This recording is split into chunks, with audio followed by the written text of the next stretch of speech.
passe au numérique.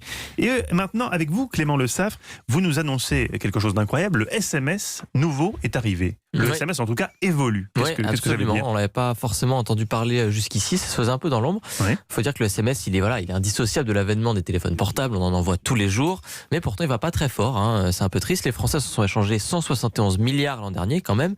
Mais c'est 15% de moins qu'en 2016. Alors, pour enrayer ce déclin, les opérateurs téléphoniques planchent depuis un petit moment maintenant sur un nouveau format de message. On ne parlerait plus de SMS, mais de RCS. C'est l'abréviation de Rich Communication Services, service de communication enrichi en français. Vous l'aviez, Mathieu, évidemment. Oui, Sauf bien sûr. que les opérateurs ont été trop lents au goût d'un certain Google. Le géant américain a donc pris les devants. Il a décidé de mettre à jour dès le mois de juin, donc dès maintenant, dans 24 pays, dont la France, son application message. Résultat, dès ce mois-ci, tous les téléphones qui marchent avec Android, soit quand même 80% des téléphones qui sont en circulation aujourd'hui, enverront des RCS, les nouveaux SMS. Mais qu'est-ce qu'ils ont de plus, ces nouveaux SMS ? Alors, il faut dire qu'on s'habitue un peu nos SMS, mais ils sont quand même très rigides, en fait, si on y réfléchit un peu. On peut envoyer des messages qu'à une seule personne en même temps. Si on veut ajouter des photos ou des vidéos... non. Comment ça ? Sauf sur un iPhone, mais c'est différent. Voilà. On en parle. Mais donc on peut pas ajouter des photos, des vidéos de qualité supérieure. En fait, quand on envoie une vidéo, elle perd un petit peu et elle met beaucoup de temps à s'envoyer. Et ça, c'est pour une raison bien précise. C'est parce que tout ce qu'on envoie par SMS passe par le réseau mobile. Du coup, ça ne passe pas par la 4G qui est beaucoup plus efficace. Et c'est pour ça que les SMS ont été un peu ringardisés par les applis de messagerie comme Messenger, comme WhatsApp, etc., qui, elles, utilisent la 4G, sont donc capables de faire bien plus de choses. Donc logiquement, ces RCS, ces nouveaux SMS, se sont inspirés de ces applications de messagerie pour évoluer.